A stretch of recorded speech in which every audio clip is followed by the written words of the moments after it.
सबसे बड़ी और तीखी राजनीतिक खबर झारखंड के गोड्डा से आ रही है। पेपर लीक, महंगाई और सरकार की कथित नाकामियों के खिलाफ आज गोड्डा की सड़कें युवाओं के हुजूम से पट गई।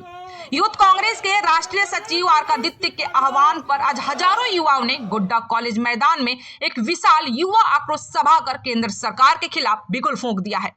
तस्वीरें गोड्डा की है, जहां युवाओं का गुस्सा सड़कों पर सैलाब बनकर उतरा।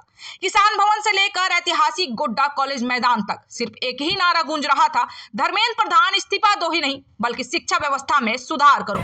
नीट परीक्षा में धांधली, एसएससी और सीबीएसई जैसी प्रतिष्ठित परीक्षाओं के पेपर लीक होने से आहत युवाओं का यह आक्रोश सीधे तौर पर दिल्ली के तख्त को चुनौती दे रहा था। इस महारैली और आक्रोश सभा का नेतृत्व करने खुद युवा कांग्रेस के राष्ट्रीय अध्यक्ष उदय भानु चीब गोड्डा पहुंचे थे। उनके साथ पड़ैयाहाट के विधायक सह झारखंड कांग्रेस विधायक दल के नेता प्रदीप यादव और राष्ट्रीय सचिव सह झारखंड प्रभारी आदित्य यादव भी मौजूद रहे। कार्यक्रम से पहले एक तीखे प्रेस कॉन्फ्रेंस में युवा कांग्रेस के राष्ट्रीय अध्यक्ष ने सीधे देश के शिक्षा मंत्री धर्मेंद्र प्रधान पर कड़ा प्रहार किया।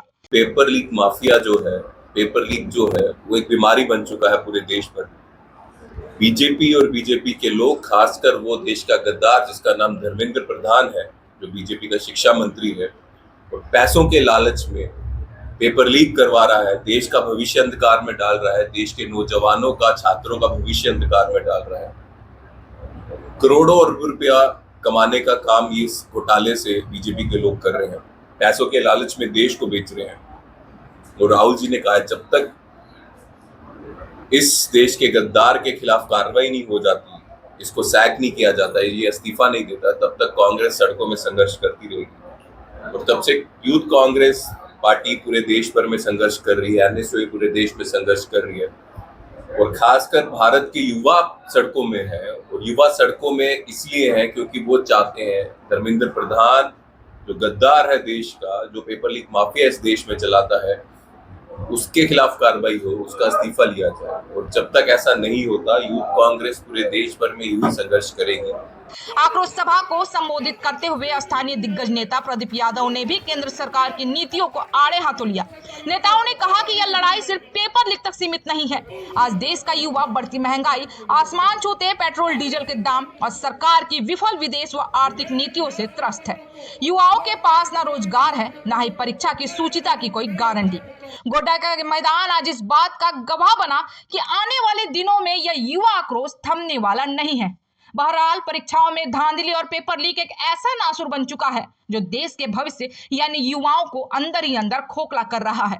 गोड्डा से उठी आक्रोश की चिंगारी अब राष्ट्रीय स्तर पर क्या रंग लाती है और विपक्ष के इस तीखे हमले पर केंद्र सरकार क्या कदम उठाती है, यह देखना बेहद दिलचस्प होगा। यूथ कांग्रेस गोड्डा को बधाई देना चाहता हूँ, भाई शशि जी को, आरकादित्य को, तमाम उनके साथियों को। कभी टोल टैक्स की लड़ाई उन सबों ने लड़ी जिसमें जीत मिली थी। जरा जोरदार ताली उस लड़ाई के लिए बजाइए। संघर्ष किया, साथ पर बैठा और जीत इन्हें मिली। दूसरी लड़ाई में गोड्डा के नौजवानों से इस टोली से कहना चाहता हूँ कि दूसरी लड़ाई आप सब छेड़िए। 100% आजादी में और ईसीएल में गोड्डा के नौजवानों का भर्ती करना होगा। गोड्डा के नौजवानों का भर्ती करना होगा। हम सब आपके साथ हैं, हम आपके पीछे खड़े हैं और चट्टान की तरह खड़े रहने वाले हैं।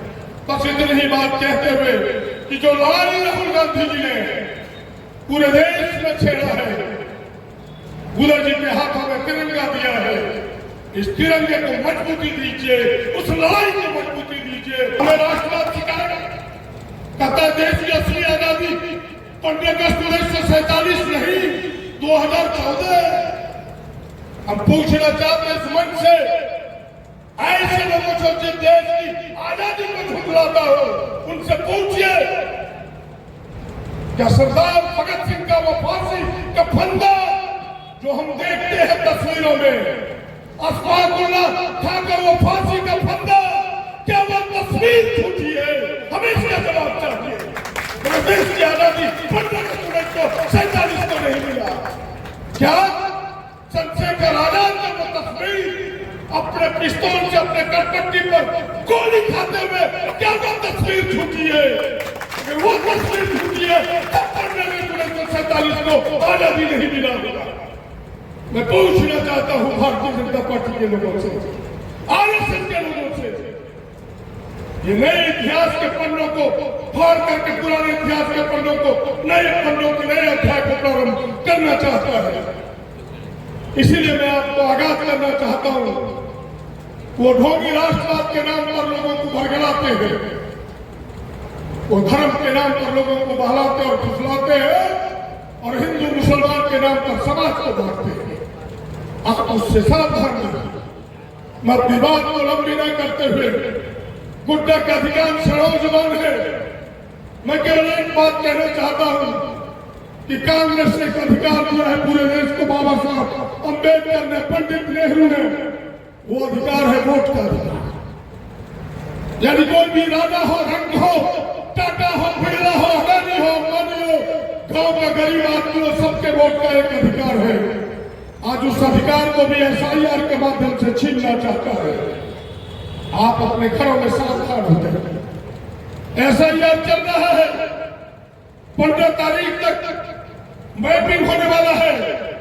आपका नाम अगर मैपिंग में हो तो मैपिंग में कराइए, सबका नाम चढ़ेगा, किसी का छूट नहीं सकता। बीएलओ से भेंट लीजिए। ये मैं आपसे आग्रहपूर्वक कहना चाहता हूं, अगर आपके नाम 2003 में नहीं है, 2024 के वोटर लिस्ट में है, आपके बाप दादे का नाम है, तो भी आपका नाम उस मैपिंग में चढ़ेगा। क्योंकि अब लड़ाई तीर धनुष पक्षी भाले से नहीं, लोकतंत्र में वोट से लड़ाई लड़ी जाती है, और वोट का अधिकार ही नहीं रहेगा तो आप लड़ोगे। क्या आप सब लोग देखोगे ना अपने बूथों पर जाके? क्या सब लोग देखोगे? अपने बूथों पर जाके अपना नाम देखिए, अपने परिवार का नाम देखिए, उसे चुनवाइए, क्योंकि वो लड़ने का सबसे बड़ी ताकत है। बस इतनी ही बात कहते हुए एक बार फिर से एक आह्वान करता हूं। आप सब जानते हैं कि अडानी के विरुद्ध हमने एक लंबी लड़ाई यहां लड़ी थी। आज यहां अडानी है, ईसीएल है, हमारे स्थानीय गुड्डा के नौजवानों को नौकरी नहीं दी जाती।